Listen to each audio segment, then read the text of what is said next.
and that is William Argie's sister testifying against her brother about the state of his marriage to Maureen, whom he's accused of murdering. Let's bring Lisa Lockwood back in to discuss this. Lisa, I always find it interesting when a family member testifies against another family member. Obviously she is being asked about things she observed in the marriage, but still interesting nonetheless that she's testifying for the prosecution. She loves her brother. She loved her sister-in-law. She loves the children that they have together. And she's basically coming forward just to admit everything that she witnessed. She did speak to the police about his behavior. She had a hard time remembering certain things that she said that put her brother in a bad light on the stand.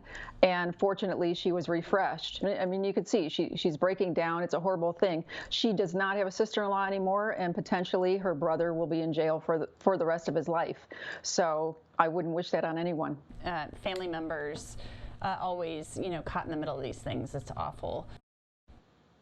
Very sad testimony from William Argie's sister, testifying about a woman she considered a friend, Maureen Argie, her sister-in-law. So let's bring Lisa Lockwood back in to discuss this. Lisa, this certainly doesn't seem to help the defense claim that Maureen was suicidal. She loved her children. She was an attentive mother, those types of things. Yes, and even earlier in her statement, as she was being examined, she mentioned the fact that she started to take a turn and feel more elated that the divorce was, going through and it was almost over and they were getting rid of things within the house. And she kind of had turned a leaf regarding having a new start herself. So that's the last contact that she had with her sister-in-law. So there was no indication at all that she was suicidal or would ever leave her children and kill herself.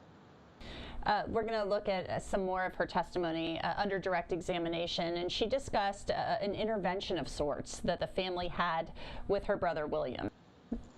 And that was Kelly Hobbs, the sister of William Argie, talking about this intervention that Maureen had staged along with the other family members to talk to him about, to talk to William about getting help for mental health issues, gambling addiction, things like that. And William Argie was not very happy about it. So Lisa Lockwood, let's discuss this for a minute. William Argie sounds like a guy who may be very quick to anger and have maybe some issues here, some mental health issues. We saw him kind of in that rambling speech before in front of the court. Yes, and I was hoping to learn a little bit more about that we would get more information regarding his mental health. Aside from having an addiction to gambling, we know that they were in couples counseling and therapy, but what other mental health issues were there? Was, as you mentioned, is it quick to anger? What was causing him to have the addiction to gambling? What else was there that was existing that could have caused him to potentially snap and kill his wife? Yeah, maybe, hopefully we'll learn more about that during the defense case. Maybe they will bring up some issues of mental health, but maybe not, since they're claiming this wasn't a homicide, that they're saying it was a suicide. So we'll have to wait and see as the trial unfolds. And that was Dan LaRochelle, a friend of William Argie, I'm assuming a former friend now, talking about some of the things that William Argie had told him. And Lisa Lockwood, I'm going to bring you back in because you can see why William Argie was, upset if he felt like his attorneys didn't challenge this testimony enough on cross-examination, because it seems pretty damning. It really does. I mean, this is the first point we're hearing where he talks about actually killing his now deceased wife. Prior to that, one thing I did find interesting, and I think which would have benefited the defense if they said something along the lines of, it almost seems like his friend instigated it, saying, what are you going to do? She's going to take half of everything. And all of a sudden the statement was, well, I'll take care of her. I'll find somebody to kill her.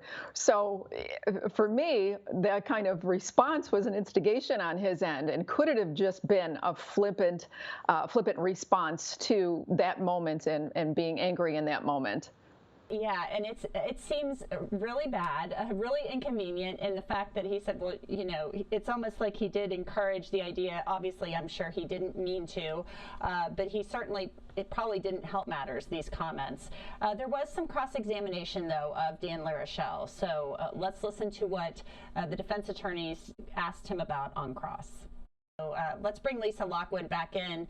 Lisa, I can see why William Argie was not really pleased with that cross-examination, because it didn't really seem to help him or to discredit or call into question anything that he testified to on direct examination. Right. There were so many pieces that could have been brought forward. He said the relationship wasn't good for 3 to 5 years, and he was aware of that.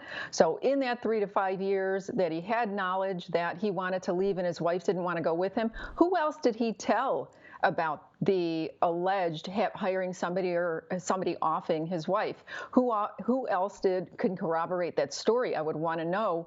And why wouldn't he tell Maureen, especially if it was a mental health issue and this is his friend who potentially can kill somebody because of that? Why did he not tell anybody? And I do believe the defense did drop the ball in that regard in defending their client. It really seemed like there were other things that they could have explored on cross-examination.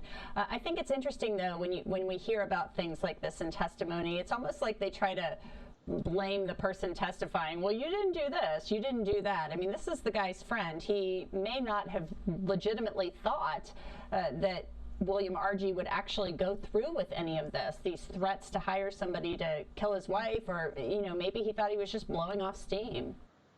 True. And when it was said, it was in the moment of him kind of enticing him and making the statement, what's going to happen if she doesn't go? You'll make double the money and you'll have to give half of it. So he was kind of feeding the fire and feeding the rage. And do people flippantly say things like that? Yes. Do a lot of people make threats they never go through on? Yes. So I think that's why it was important for the defense attorney to talk about that. Who can corroborate that story? Why didn't you tell anybody? And it would have been a perfect opportunity to save face and to appease their clients in regards to that. I would like to know about the insurance policy.